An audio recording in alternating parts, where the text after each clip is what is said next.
se vante jamais. Et là, tout ce qu'on voyait, c'était un igloo. Et à l'époque, on l'appelait un esquimau à côté avec un harpon, un poisson qui pendait. Et c'est tout ce qu'on... C'était l'image qu'on avait du Canada. Elle dit, mais il n'y a aucun légume au Canada. Et vous savez, la nourriture vietnamienne, surtout du sud du Vietnam, la première caractéristique, ce sont les herbes fraîches. On mange tout avec des herbes fraîches. Et on utilise très peu d'épices. C'est vraiment, on parfume, si vous voulez, avec les herbes. D'ailleurs, le rouleau de printemps que vous connaissez au Vietnam, ici, à la maison, quand on roule, il y a au moins 6 herbes différentes à l'intérieur. Et donc, quand on mange ça, c'est comme manger un bouquet de printemps, un bouquet d'été en bouche. Et comme je l'explique souvent, c'est que quand vous mordez dans un rouleau de printemps avec toutes ces herbes, vous allez avoir le premier goût au niveau des lèvres. Et là, quand vous commencez à mâcher, vous avez un autre cocktail à l'intérieur de la bouche, n'est-ce pas? Parce que là, vous broyez, en fait, toutes ces herbes-là ensemble. Et puis, quand vous avalez, là, le bouquet, il s'ouvre. Vraiment, comme le vin, en fait. Là, je parle de vin, mais j'en ai jamais bu, donc j'ai aucune idée. Mais j'ai une grande amie sommelière qui m'explique tout ça, donc j'ai dit, c'est très pareil. C'est pareil, comme quand on mange un rouleau de printemps. Donc, vous voyez, le parfum de toutes ces feuilles-là s'ouvre dans la gorge. Et puis, la beauté de ces rouleaux-là, c'est que d'une bouchée à une autre, vous avez un nouveau bouquet. C'est jamais la même chose, parce qu'on ne peut jamais mettre la même quantité de feuilles, et chaque feuille a sa propre intensité, et donc vous avez toujours une nouvelle bouchée dans le même rouleau. Bon, bref, donc pour ma mère, de dire, on s'en va dans un pays où il y a aucun légume, mais il n'y a rien qui pousse, il n'y a que de la neige 12 mois par année, comment on va vivre? Et là, mon père, il dit, non, on sort de ce camp, parce qu'on était dans des conditions vraiment, et il avait peur qu'on attrape des maladies de façon permanente, en fait. Donc, il dit, on sort de ce camp le plus tôt possible, et puis après, si on a à quitter encore, on quittera. Mais au moins, on va aller au Canada dans un igloo en premier. Et donc, et puis ça avait l'air plus propre quand même qu'un camp de réfugiés. Donc, on y va. Et donc, on est arrivé le 27 mars 1979. Il y avait encore beaucoup de neige à l'époque. Ceci dit, à Montréal, il neige aujourd'hui, donc même en avril. Mais on a atterri à l'aéroport Mirabel. Pour ceux qui connaissent Montréal, c'est l'aéroport où il y a tellement de... c'est dans un champ. Donc, il n'y a que de la neige. Il n'y avait que de la neige autour. Donc, l'avion atterrissait, puis quand vous n'avez jamais vu la neige, juste la luminosité de cette neige-là, c'était virginal pour moi. C'était comme une nouvelle page, c'est comme une terre nouvelle. Il n'y a même pas de traces de pieds, il n'y a rien. Et vous voyez le contexte, on a quand même quitté un pays en guerre, et après un pays en transition, n'est-ce pas? Donc, un pays en transition... On pense souvent que la paix arrive tout de suite après la guerre, mais en fait, il y a toute cette période-là où on doit se réorganiser pour que ça fonctionne.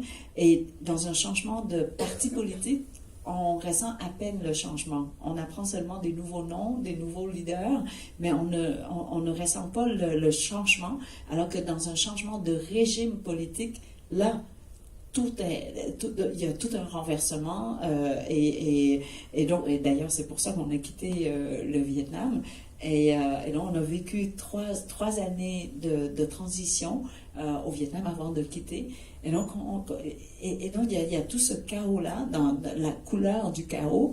Et puis après, dans le camp, c'était la couleur de la poussière, vous voyez, dans la saleté. On n'avait pas accès à l'eau, on n'avait accès à rien. Donc, d'arriver dans une blancheur aussi vierge, c'était extraordinaire. Je ne sais pas si vous voyez ce que je vois en tant que petite fille de 10 ans, comme ça, par le hublot, de voir cette blancheur-là. Et là, on arrive, puis là, il y a un autobus qui nous a emmenés à Granby. Parce qu'on n'avait pas d'autre parenté, et à l'époque, chaque ville, je crois, pouvait se proposer comme ville hôtesse pour recevoir des immigrants vietnamiens, et Granby a reçu leur premier autobus de Vietnamiens. Donc, on était, je pense, 80 Vietnamiens qui arrivaient en même temps, qui ne se connaissaient pas, et qui s'en allaient à une place qu'ils ne connaissaient pas. Donc, c'était l'inconnu à tous les niveaux. Et quand on est sorti de l'autobus, j'avais l'impression que toute la ville était là à nous attendre. Parce que, tout le monde était tellement grand. Vous êtes encore grand par rapport à moi, ça c'est sûr, mais aujourd'hui, je suis habituée à vous voir grand. Donc, je suis moins étonnée que vous soyez grand, sauf mon lexicographe à 2 mètres, c'est encore grand.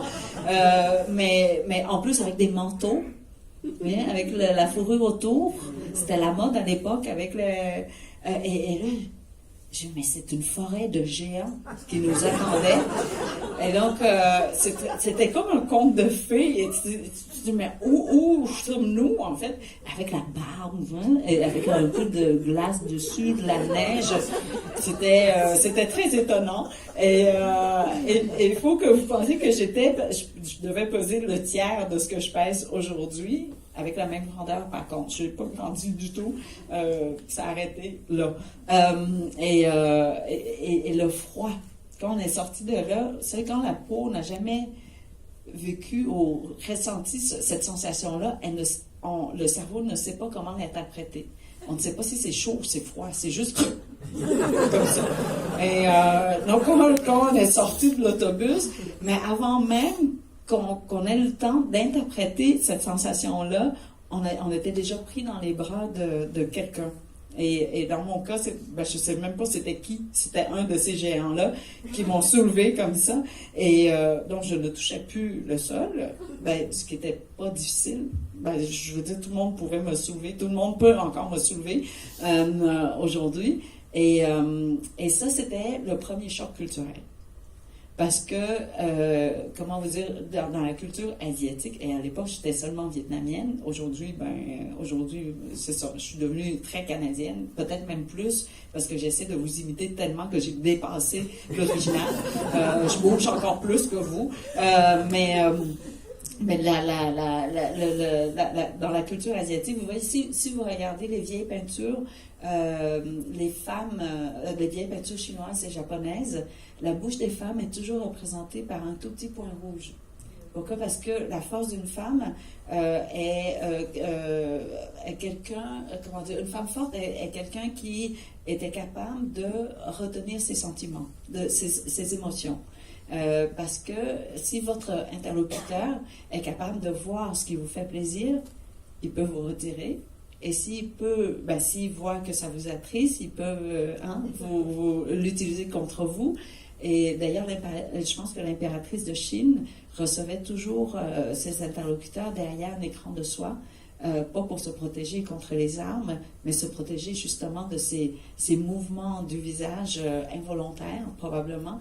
Et donc, pour nous, encore aujourd'hui, quand mes parents reçoivent avec beaucoup de Vietnamiens plus âgés, et tout ça, dès que je rentre dans la salle à dîner avec eux autour de la table, mes épaules se plient. C'est automatique. Et mes bras, se placent et ne bougent plus. En fait, parce que on ne parle pas avec le corps. On ne doit pas parler avec le corps. Mais le reste du temps, j'ai tout perdu. Comme vous avez vu, c'est fini. Vous avez complètement contaminé. J'ai perdu ma première nature, aux premières cultures. Et donc, ça, c'était le premier choc. Qu'on nous prenne dans nos bras, dans les bras comme ça, qu'on exprime de l'affection, de l'attention de façon aussi flagrante, de façon aussi, exubérante et enthousiaste. Ça, c'était mon premier choc culturel au Québec. Et puis le deuxième, je dirais, c'est qu'on était tellement dégueulasses. On avait des infections partout sur le corps parce qu'on dormait directement dans la terre rouge. Donc, c'était des morsures d'insectes et des fourmis dans un pays tropical, ils vous piquent et partent avec un morceau de votre chair. Ils s'en vont, comme ça. Et c'était des fourmis atomiques. C'était pas des fourmis normales. D'ailleurs, on les appelle les fourmis de feu. Et puis, on n'avait pas accès à l'eau, donc on s'infectait très rapidement. On avait évidemment des poux dans les cheveux, mais aussi la diarrhée chronique.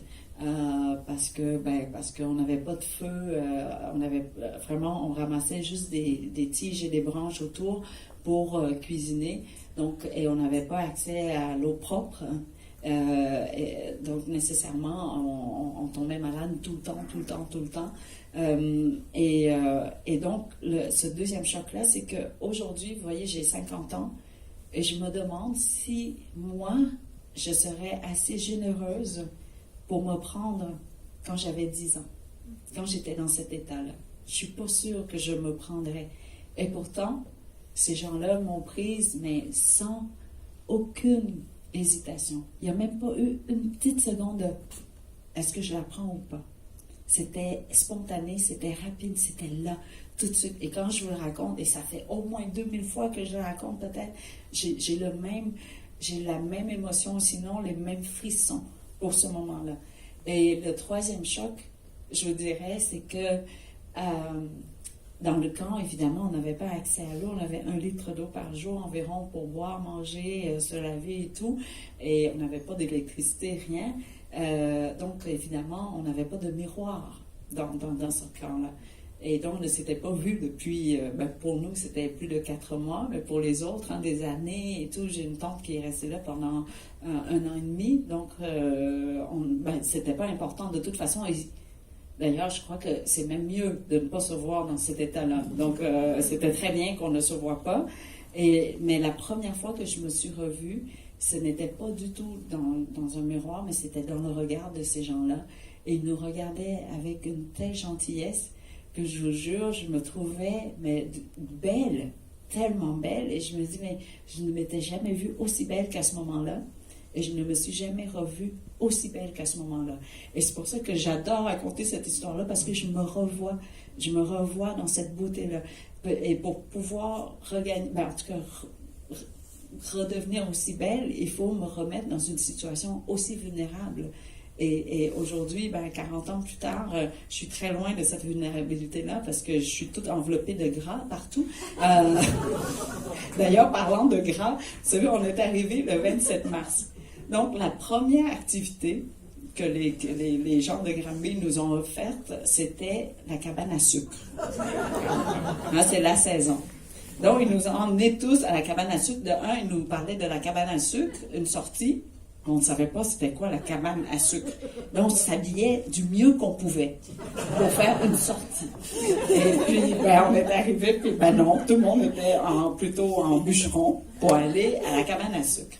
Et donc, on se sentait déjà pas mal, et on comprenait pas, d'ailleurs, on comprenait pas pourquoi on nous emmenait dans un bois, alors qu'on était déjà dans un bois pendant longtemps. Et là, on arrive dans la cabane à sucre, et là, on a vu que vraiment, que les gens forçaient à rendre les objets vieux, et que le bois soit, travaillé, patiné, tout ça. Et là, on s'assoit, et je me souviens, la première assiette qui est arrivée, c'était le jambon. Et je pensais que le jambon était à être mangé pour toute la famille. Mais c'était juste pour moi, cette assiette-là. Et comme vous savez, les Vietnamiens, on mange tout, on met tout au milieu, et puis chacun, on prend une petite bouchée à la fois dans son bol. Donc, on partage au milieu. Et donc, vraiment, mon réflexe, c'était de prendre l'assiette, et puis je l'ai mise au milieu. Et puis là, toutes les autres assiettes arrivaient. Et donc, il y avait tellement de nourriture. Mais le plus étrange, c'est qu'il y avait du sirop d'érable sur du jambon, sur les omelettes, sur les fèves, mais il y avait du sirop d'érable, mais partout. C'était partout. Et il y avait tellement de nourriture. Et c'est quand l'estomac n'a pas mangé autant depuis aussi longtemps, il se rétrécit, je crois, puis il n'est plus capable de digérer autant de nourriture, mais on ne voyait pas comment on pouvait gaspiller de la nourriture. Alors, il fallait tout manger pour pas insulter les gens qui nous invitaient. Non, on a tout mangé. Et quand l'autobus nous a retournés à la maison, on pensait mourir. On est tous allés dans la chambre, et ça, je me souviens, on était tous couchés sur le lit comme ça, vraiment morts, et je pense que certains d'entre nous ont un peu vomi, mais le corps était sous le choc, vous voyez, de gras et de sucre, et Et donc, pendant très longtemps, on ne pouvait pas sentir le sirop d'érable. Ça, c'est comme les jeunes qui se rendent malades avec la tequila et qu'ils ne peuvent plus boire la tequila. Ben nous, c'était le sirop d'érable. Et mais cet été, pendant l'été, ma mère a pu. On n'avait pas de sous, on n'avait pas d'argent du tout, donc il n'y avait pas de. Quand on allait au marché, c'était jamais avec c'était juste avec l'essentiel. Et surtout, on cuisinait avec ce qui se vendait sur les chariots. Vous voyez, à la dernière, que les tomates presque un peu trop mûres ou sur le point d'être jetées et tout ça. Et là, mais cette fois-là, elle s'est permise d'acheter un sac de biscuits à $1. Et c'était énorme.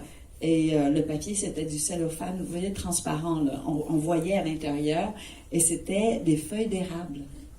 Mais nous, quand on est allé à Cabane-à-la-Sucre, il n'y avait pas de feuilles. Non, on n'avait pas associé que la feuille d'érable, c'était le sirop d'érable, du tout. Donc, elle a acheté le sac au complet. Non, on revient, et là, autour de la table, on a ouvert le sac en même temps, parce que c'était comme un gros cadeau. On a ouvert le sac, et l'odeur... On est tous tombés par terre et dit « Oh non, on a acheté du sirop d'érable! » Et on n'avait pas le cœur de jeter. Là, ce sac-là, on l'a déménagé pendant 10 ans. D'une maison à une autre, d'une ville à une autre. C'était extraordinaire. À la fin, c'était tout cassé, mais on n'avait toujours pas le cœur de jeter le sac de biscuits. Et donc, aujourd'hui encore, je suis incapable d'acheter un sac avec la feuille d'érable. Mon fils, il aime ça, donc il achète des fois, et chaque fois je regarde ça, mais la vie est bien faite quand même. C'est que la première fois que mon mari a cuisiné des pancakes, il les a arrosés de sirop d'érable. Et comme vous savez, quand on tombe amoureux de quelqu'un, on prend tout. Donc, soudainement, le sirop d'érable était magnifique.